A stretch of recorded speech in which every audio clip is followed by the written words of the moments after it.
গরম গরম ধোয়া ওঠা গরুর কালাভুনা, আর তা যদি হয় মাটির চুলায় তাহলে তো আর কথাই নেই। এটি শুধু খেতে নয়, দেখলেই জিভে জল চলে আসে।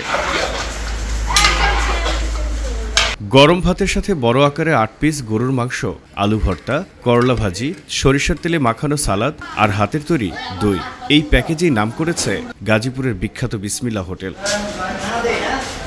গাজীপুর বাইপাস সড়কের ময়রান বিশ্ব রোড এলাকায় অবস্থিত এই হোটেলটি প্রতিদিন দূর দূরান্ত থেকে অনেক মানুষ ছুটে আসে এখানকার খাবারের স্বাদ নিতে। আমার কাছে খুবই ভালো লাগে, যার কারণে আমি এখানে আসি। আর অলমোস্ট আমি প্রায় এখান থেকে নেই। আমার অফিস থেকে আসা হয়, পার্সেল অফিসের জন্য পার্সেল নেওয়া হয়। যেমন আজকে আসছি, অফিসের জন্য পার্সেল নিয়ে যাব, বাসার জন্য নিয়ে যাওয়া হয়। টেস্ট এটা খুবই ভালো, মাশাআল্লাহ খুবই ভালো টেস্টটা, আর এবং কোয়ান্টিটি সব দিক দিয়েই খুবই সুন্দর। প্রায় আমি ফ্যামিলি নিয়ে আসি খাওয়ার জন্য। আর আমার অফিসও যেহেতু এখান থেকে প্রায় 1 কিলোমিটার দূরে, আমরা বাইক দিয়ে প্রায় চলে আসি এখান থেকে খাবার নিয়ে যাই। আমাদের কিছু কলিগ আছে, আমরা এখানে দুপুরে লাঞ্চ যদি না নিয়ে যাই, আমাদের ফার্স্ট চয়েস হচ্ছে বিসমিল্লাহ। ঠিক আছে, এখানের খাবার খুবই সুস্বাদু আর মানও ভালো। আমি যদি প্রাইস বলি, প্রাইস খুবই রিজনেবল, কারণ হচ্ছে 300 টাকায় প্যাকেজে এত কিছু দিচ্ছে, যেটা হচ্ছে অনেক জায়গায় এটা পাবেন না। আপনার 8 পিস গরুর মাংস, ভর্তা, ডাল, কোক, পরে হচ্ছে আপনার দই, এটা আসলে খুবই রিজনেবল পড়ে যায়। বিসমিল্লাহ কালা বুনায় 3-4 পদের আইটেম দেয়, খুব ভালো। আমরা প্রায় আসি এখানে খাইতে।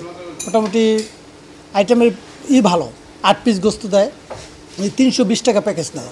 আমরা সবসময় আসি প্রায়। হোটেলের মালিক বলছিলেন বাটা মশলা আর মাটির চুলায় রান্না হয় বলে এখানকার মাংসের অনেক স্বাদ। সবচেয়ে বড় সুবিধা হলো দিন-রাত 24 ঘন্টায় পাওয়া যায় বিখ্যাত কালাভুনা।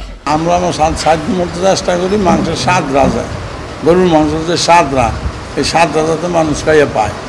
এই জন্য আমরা মাটির চুলায় পাক করি, লাকড়ি দিয়ে পাক করি, মানুষ খায়, তৃপ্তি পায়, মানুষ আসে। এইভাবেই আস্তে আস্তে আমরা জনপ্রিয়তা অর্জন করছি আর কি। আমি যখন চাকরি করি তখন ওই মিলে, মেঘনা টেক্সটাইল মিলে একটা ক্যান্টিন ছিল, 2,500, 3,000, 3,500 লোক ছিল। এখানে একটা ক্যান্টিন ছিল। ওই ক্যান্টিনটা আমি পরিচালনা করতাম আর কি। ক্যান্টিনটা আমি চালাইতাম আর কি। চালাইছি 15-16 বছর, 17 বছর, 18 বছর আমি ক্যান্টিনটা চালাইছি। ওইখান থেকে আস্তে আমার এদিকে একটা নেশা ঢুকছে আর কি। ঐতিহ্যবাহী খাবারের এই স্বাদ নিতে প্রতিদিন অনেক দূর থেকে ছুটে আসে হাজারো মানুষ। মাটির চুলায় এত কম দামে আর খাবারের পরিমাণ দেখে প্রথমে অবাকই হন তারা। এটা বিখ্যাত কালাভুনা, আজকে 25 বছর ধরে আমার শ্বশুরে এটা তৈরি করছে। আমার চাচা শ্বশুর আর 2 দোকান আছে, সবচেয়ে আগে দিচ্ছে আঙ্গুর দোকান। এই দোকানের মধ্যে আমরা আগে এই পাশে ছিলাম, এই পাশে আমরা এই পাশে আইছি, নতুন আবার এই পাশে করছি, করার পরে আমরা এটা রানিং চালাইতেছি। বিসমিল্লাহ হোটেলের পরিবেশ আর মাটির চুলায় রান্নার স্বাদ নিতে প্রতিদিন এখানে ভিড় করেন শত শত মানুষ। যারা এখানকার খাবার একবার খান তাদের মুখে সবসময় এই খাবার লেগে থাকে বলেও জানান তারা।